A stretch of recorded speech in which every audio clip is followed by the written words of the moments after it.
गुरु बताता है वो काम तो करते नहीं, उसमें भी अपनी टांग अड़ाते हैं, अपनी चरसोबीसी करते हैं। अव्वल तो गुरु नहीं मिलता पूरा। अगर गुरु मिल भी गया तो शिष्य करनी करने का आदि नहीं है। गुरु और शिष्य कहीं भाग से पूरे मिलते हैं, और पूरा गुरु जिसको मिल जाता है उसका काम पूरा हो जाता है। पूरा गुरु किसको कहोगे कि घर में घर दिखला दे, सो सतगुरु संत सुजान, 5 शब्द धुनकारे धुन बाजे शब्द निशान। हमारे अंतर में ये जो सृष्टि बनी हुई है, जिसको हम 12 आंखों से देखते हो, उसी सृष्टि का नमूना हमारे अंदर में है। जितने लोकांतर हैं सब हमारे अंदर में हैं, लेकिन हम देख क्यों नहीं पाते? वो इन आंखों से नहीं देखे जाते। उसके लिए रास्ता कौन सा है? उसके लिए बिन आंखों के देखना है, बिन पैरों के वहां पे चलना है, बिन हाथों के काम करना है। उस मंजिल पर जब पहुंचोगे, वो लक्ष्य हमें जब प्राप्त होगा जब हम अपने गुरु के बताए नियमों को पालन करते हुए और अंतर का अभ्यास करेंगे, तो हम उन मंजिलों को आसानी से देखते चलेंगे, जिसके बारे में बता दिया कि हमारे अंतर में जो 5 धुन शब्दों के धुनकारे हैं, अलग अलग ठिकानों पे उनके निशान हैं। लेकिन इस भ्रम में भी ना पड़ जाना कि आपको एक ख्याल दे दिया कि ये 5 शब्द हैं, ये 5 धुन हैं, इस मंडल की ये धुन है, इस मंडल की ये धुन है। लेकिन उन धुनों से पहले भी अनेकों धुन और आएंगी। जब आप अभ्यास करने के लिए अंतर में प्रवेश करोगे, छठे चक्कर से ऊपर जब दोनों आंखों के पीछे जहां रूह की बैठक है, मन को कंसंट्रेट करके वहां पर जब अपने दोनों आंखों की शक्ति को एकाग्र करोगे और वहां पर वो नूर दिखाई देगा, उस प्रकाश में गुरु का रूप प्रकट होगा। वो नूरी रूप जब आपको ऊपर लेके चलेगा, तो ना इन कानों से सुना जाएगा, ना इन आंखों से देखा जाएगा।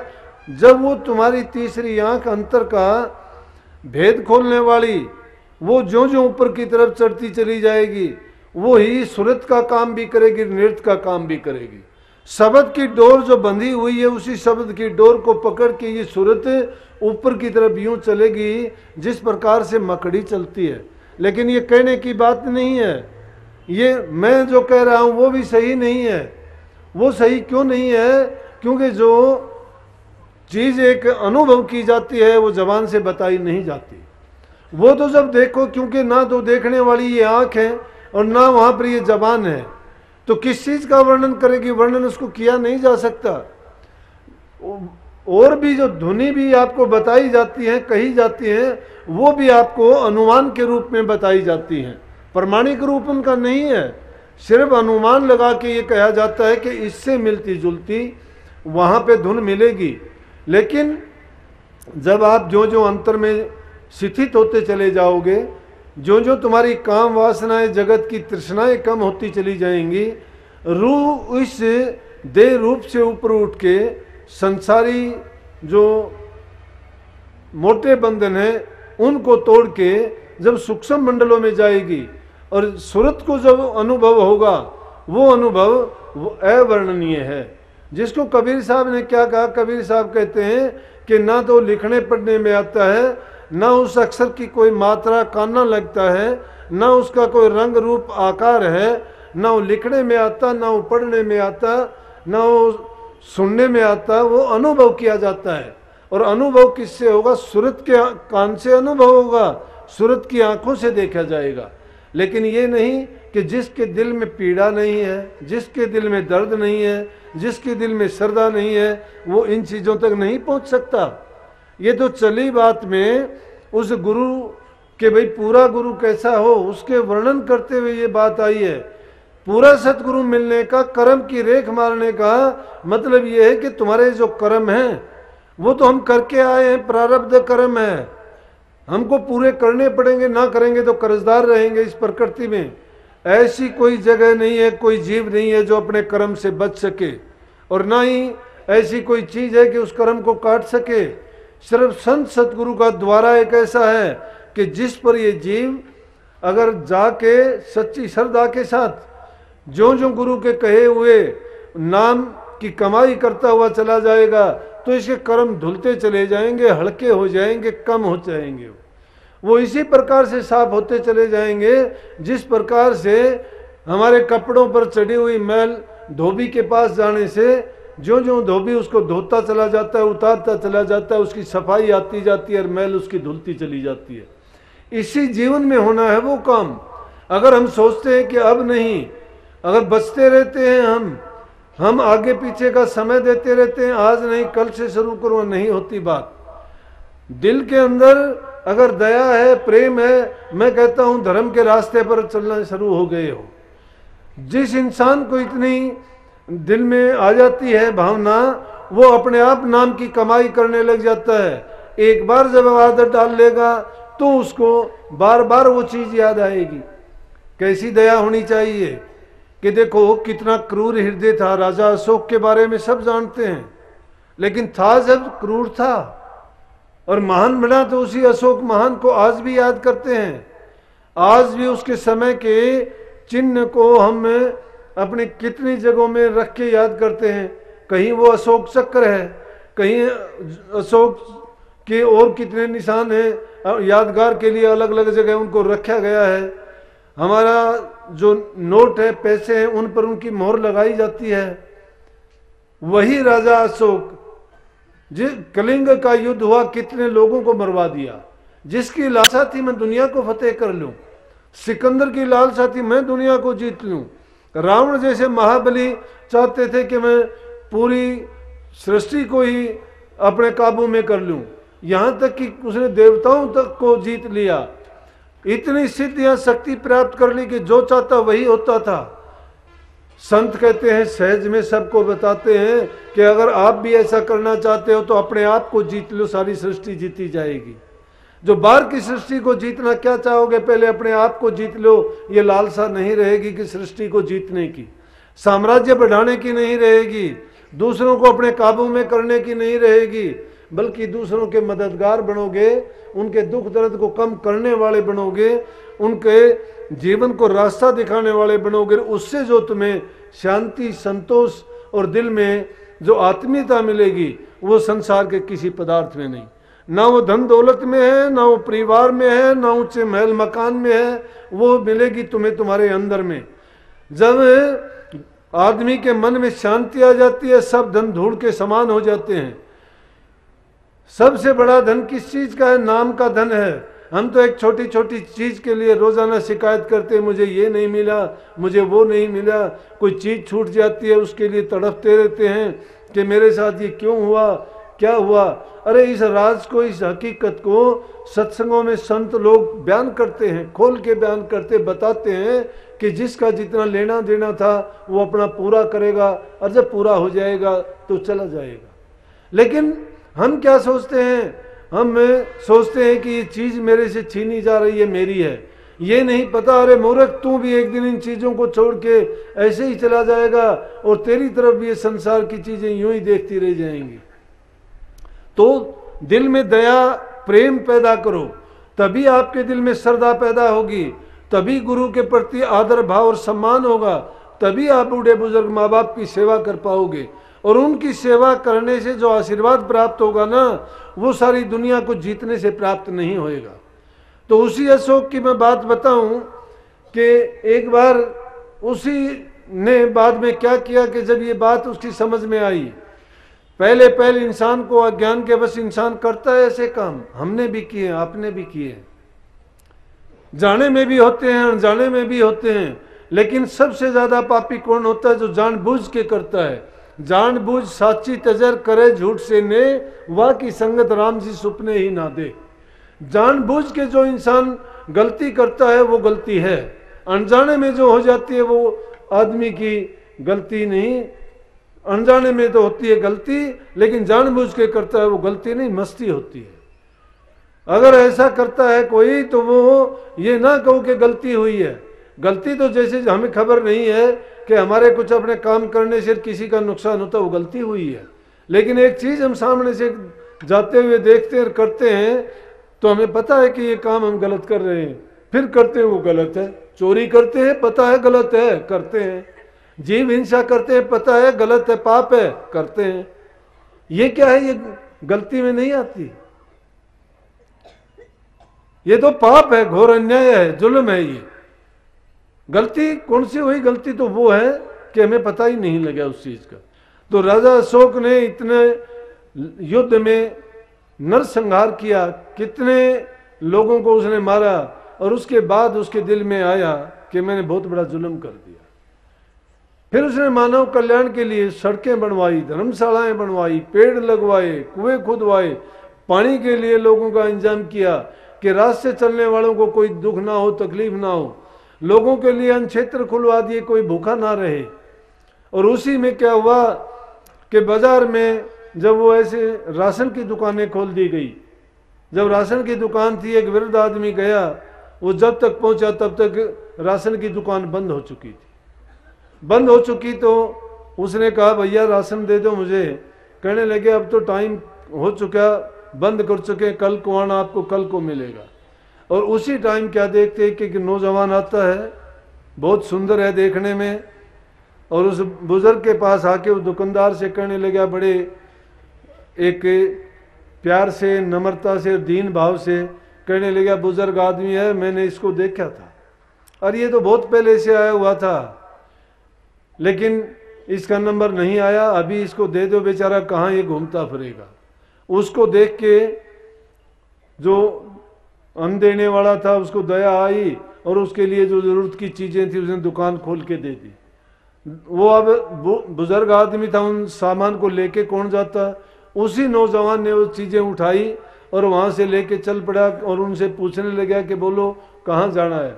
साथ में वो बुजुर्ग आदमी और वो नौजवान उसका सामान उठाए हुए जा रहा है।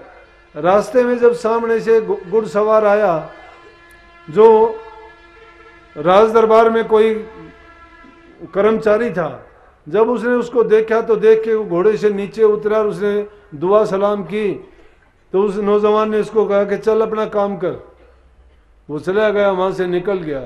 उसके निकलने के बाद वो बुजुर्ग आदमी उस नौजवान से कहने लगा कि आप अपना परिचय दीजिए, आप कौन है? कहने लगा कि मेरा परिचय यही है कि मैं एक नौजवान हूं, आप एक बुजुर्ग हो, और मैं आपके सामान को आपकी सहायता के लिए लेके जा रहा हूं, और मेरा कोई परिचय नहीं है। कहने लगा कि मैं वैसे दुनिया में गरीब जरूर हूं, लेकिन मैं अकल का गरीब नहीं हूं। आप कोई ना कोई महान आदमी हो, ये बात नहीं है, मैं जानता हूं। और जब उसने उससे पूछा तो कहने लगा मैं ही राजा अशोक हूं। बड़पन इंसान बड़े काम करने से होता है। उसके दिल में उस बुजुर्ग के प्रति दया आई। जब तक इंसान की पीड़ा को नहीं समझता है, दर्द को नहीं समझता है। अरे हम तो जिस माँ बाप से पैदा हुए हैं, जिनसे हमें सब कुछ मिला है, सब कुछ हासिल किया है, और उसी माँ बाप की हम इज्जत कदर नहीं करते, घरों से निकाल देते हैं। कितने लोग आते हैं बेचारे, कोई कुछ कहता है। 2 दिन पहले की बात है, एक आदमी, जवान सा आदमी, उसकी रही होगी 45-50 साल की उम्र, मेरे पास आके कहने लगा जी मैं आपके पास एक काम आया हूँ। संगत बैठी थी, जैसे रोजाना मिलता हूँ मैं सबके लिए, आओ भाई बोलो जो मेरे से होता है, जैसी मेरी समझ है, सामाजिक चीज हो, पारिवारिक हो, घर की चीज हो। कई लोग कहते हैं आप इन चीजों में क्यों पढ़ते हो? अरे मैं कहता हूँ जिस इंसान का व्यक्तिगत जीवन दुखी है, जिसका पारिवारिक जीवन दुखी है, वो भक्ति के रास्ते पर क्या खाक चलेगा? और जो इंसान एक विश्वास लेके आया है, शायद हो सकता है मेरे कुछ कहने से उसको शांति मिल जाए, उसकी दिमाग में जो बात है उसका ख्याल बदल जाए। उसका ख्याल अगर बदल गया तो उसका दुनिया बदल जाएगी, उसका जीवन बदल जाएगा। क्यों बदल जाएगा? इंसान एक ही तरफ जब सोचता है तो उसका ख्याल एक ही चीज में जुड़ा रहता है।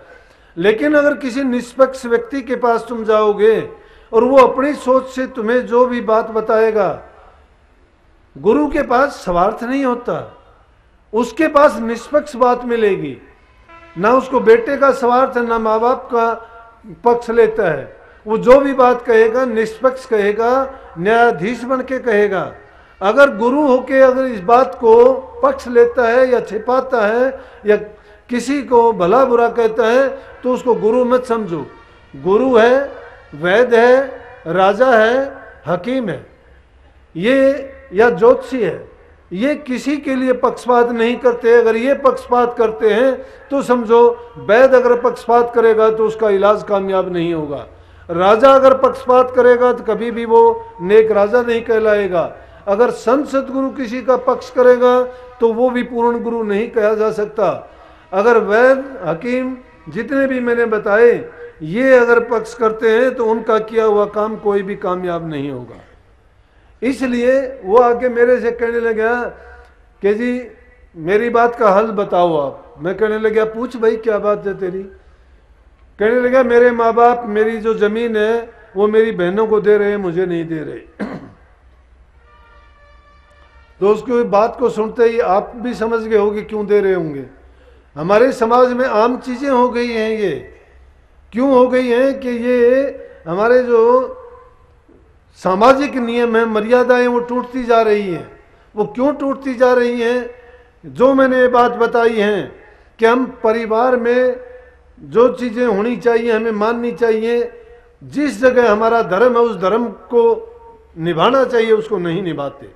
माँ अपना धर्म नहीं निभाती है, पिता अपना धर्म नहीं निभाता है, बेटा अपना धर्म नहीं निभाता है, बहन अपना धर्म नहीं निभाती है। अगर सभी लोग हमारे देश में कितने अच्छे संस्कार थे, जब वो इतने बढ़िया संस्कार थे उनको मानते हुए जब चलते थे तो पूरा हमारा भारत देश सोने की चिड़िया कहलाता था, शांति का घर कहलाता था। विदेशों से लोग यहाँ आते थे इतने कष्ट उठा के, ऐसे ऐसे रास्तों से चल के आए कि जीवन को अब हथेली पे रख के आए। फिर भी वो देखना चाहते थे, उस देश को देखना चाहते हैं कि जिस देश में परमात्मा के साक्षात दर्शन होते हैं, जिस देश में लोगों को परमात्मा की तरह से पूजा जाता है, जिस देश में इंसान इंसान को बहुत प्यार करता है, जहाँ ईश्वरीय शक्ति होती है वहाँ ये काम होते हैं। लेकिन आज हम वो चीज़ें गौण होने लगी, धर्म से हम भटकते जा रहे हैं, मर्यादाओं को तोड़ते जा रहे हैं। इसीलिए सब में काम करता है स्वार्थ, लालच इंसान का। वो इतने ज़्यादा बढ़ गए हैं कि अपना लालच, अपना स्वार्थ इतना ज़्यादा है कि हम जिंदा रहें चाहे दूसरा कोई भी मरे जिए कहीं भी जाए। भाई भाई की गर्दन काटता है, बेटा पिता पर गोलियां चलाता है, बहन भाई कोर्टों में झगड़े करते हैं, पति पत्नी के रोजाना तलाक होते हैं, कितने जुल्म होते हैं। अगर जिस लड़की को लड़का नहीं होता है उसको छोड़ देते हैं। रोजाना के ये झगड़े मुकदमे आम प्रचलन हो गया है। ये क्यों होता गया कि हमारे अंदर परिवारों में वो प्यार और वो संस्कार नहीं रहे। वो कहने लगा कि जी मेरी बहनों के नाम करवाता है, मेरा पिताजी मुझे ज़मीन ही नहीं देता। मैं कहने लगा तेरा पिताजी तेरे साथ में है या और किसी के पास है? ने बोला नहीं, अलग है। तो तुझे ज़मीन क्यों देगा? तूने अपने माँ बाप को नहीं रखा। तो देखो हम बुरी चीज़ की नकल करने में कितने माहिर हैं। कहने लगा कि मेरे माँ बाप ने कौन से अपने माँ बाप की सेवा की थी? ये कहता है मेरे माँ बाप ने भी अपने माँ बाप की सेवा नहीं की थी। माँ तो उस बुराई का तो तूने बहुत अच्छी तरह से अनुसरण कर लिया, लेकिन तेरे माँ बाप को तो वो ज़मीन दे के गए थे, तुझे नहीं देते, तूने उनसे भी ज़्यादा की होगी। वो इसलिए नहीं देता कि तू अपने माँ बाप की इज्जत कदर नहीं करता है। अगर बेटा बेटी माँ बाप की सेवा करता है, प्यार करता है, माँ बाप को क्या करना है? अरे माँ बाप अगर अपने बच्चे को सही रास्ते पर चलने के लिए उसको थोड़ा सख्त भी बोलता है, कभी उसको दूसरी तरह से भी धमका भी देता होगा, वो चाहता है कि उसकी संतान किसी भी प्रकार से ऐसे रास्ते पर ना जाए कि जिसको आगे चल के इसको दुख हो। माँ बाप को क्या है, उसने अपना जीवन भोग लिया है। माँ बाप को इस संसार का अनुभव है कि कैसा करने से उनको सुख दुख उठाना पड़ेगा। माँ बाप को पता है उनको भविष्य में अगर हम आज अच्छी शिक्षा, अच्छे गुण सिखाएंगे तो अच्छा होगा। अगर उनको अच्छे गुण नहीं दे पाए, अच्छे संस्कार नहीं दे पाए तो हमारे कुल का नाश होगा, नाम बदनाम होगा, ये हो जाएगा, बर्बादी हो जाएगी। सब बर्बादी के रास्ते पर चले जा रहे हैं लेकिन अच्छाई को रास्ते को नहीं अपनाते। अरे हम बुरी चीज की नकल करते हैं, अच्छी चीज को देख के नकल नहीं करना चाहते। एक देखो शहद की मक्खी होती है, वो ये नहीं है कि वो शहद के ऊपर बैठ के शहद खाना चाहती हो। शहद का भक्षण करती है, लेकिन किनारे पे बैठ के शहद खाती है वो। लेकिन गंदी मक्खी जो होती है वो क्या करती है, लालच में आके उसके बीच में बैठती है, और जब बीच में बैठती है तो पांव और पंख उसके उस शहद से ऐसे लिपट जाते हैं, वो छूट नहीं पाती, मर जाती है। शहद खाना दूर की बात, वो अपना जीवन को ही बर्बाद कर देती है। ये संसार की बुराइयां और अति कर लालच ऐसे हैं। जब तक इन लालसाओं से, लालच से, इन बर्बादियों के रास्ते से हम नहीं बचते तो धर्म के मार्ग पर कैसे चलेंगे।